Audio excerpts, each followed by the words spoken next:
It is the beginning of November, which means I finally get to share the November 2022 sheet load of cards that I made using Call Me Crafty Owl's sketch.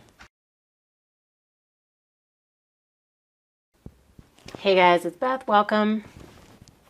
It is time for the November 2022 sheet load of card sketch from Call Me Crafty Owl.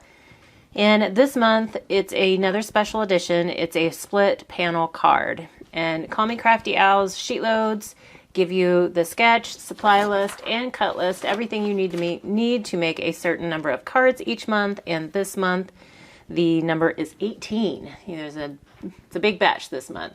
This is a collaboration team, and there will be a hashtag listed in the description box and in the title that you can click on and check out the other collaboration team members, all giving their takes on this month's sheet load. This month, I made Christmas cards, and I used an old Hot Buy Recollections pad from 2019 called Evergreen Cabin.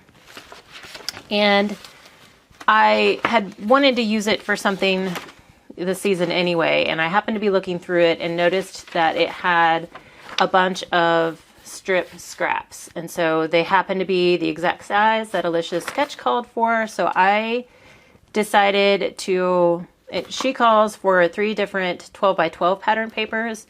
I kind of just use scraps, and I'll show a picture here of what I've started with. But like I said, since I already had a bunch of 2-inch pieces, I just thought I would go ahead and make use of those, and then just pulled in some of the other scraps I had to, be the rest of the pieces. So here is how one of my cards turned out. So with the scraps, I just went through, and anything that had a vertical orientation that was a strip, I made sure to cut it, like if I could cut it down to the 2-inch for this piece right here. If it was a strip with a horizontal orientation, I used it for this top piece here. Any of the bigger pieces I tried to use for this bottom part. So I just kind of went through, cut down all the scraps into the different sizes that I could get them into, and then it kind of became a matching game. So I wanted to make sure that I didn't end up with the same patterns on all of these. So I did go through, I think I went through and I matted all of this vertical strip here, and then I matted all of this horizontal piece here at the bottom. And then I may have already gone ahead and put this piece on the top. But then I just kind of laid all of my card bases out and then made sure to mix and match the pieces so I didn't have repeating patterns. So that got kind of hard at the end, so I did have to keep moving things around. But here's a picture of kind of what it looked like as I was laying things out and sorting. And then for all of my sentiment pieces, I didn't go with the circle. I just used some of the cut aparts from the pad. There were some tag shapes, some circles. I can't remember if there's anything else. And then I found some, I think it was an Echo Park ephemera pack that kind of the colors matched.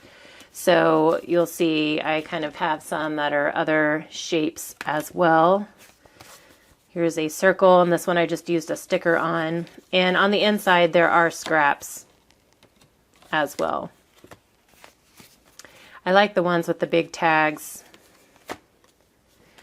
Those are my favorites. Some of them, like if it was just a blank tag, I went ahead and stamped on. Some of them had messages already on. This one I had to matte because I didn't want it to be like the white against the white. This is actually a chipboard piece. You can kind of see the thickness on that one that I just stamped on. And more of those big tags. So I was just trying to use up some of the tags from the pad, and then like just some of the other little cutouts. And actually they were punch outs. The tags and shapes were punch outs. Here's a white circle from the Echo Park ephemera pack that I matted with a stitch circle from one of the scraps from the pad.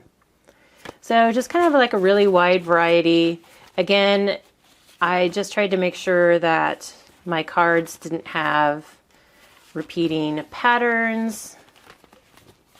And it was just a great way to use up the scraps that I had from this pad, because I don't know why, but I had a bunch of those strips, and so those worked perfectly, and I didn't have to cut down really many more of the vertical strip pieces. But fun card design this month, and it makes a ton of cards, so if you need to make a big batch for anything this season, this is a great one to start with.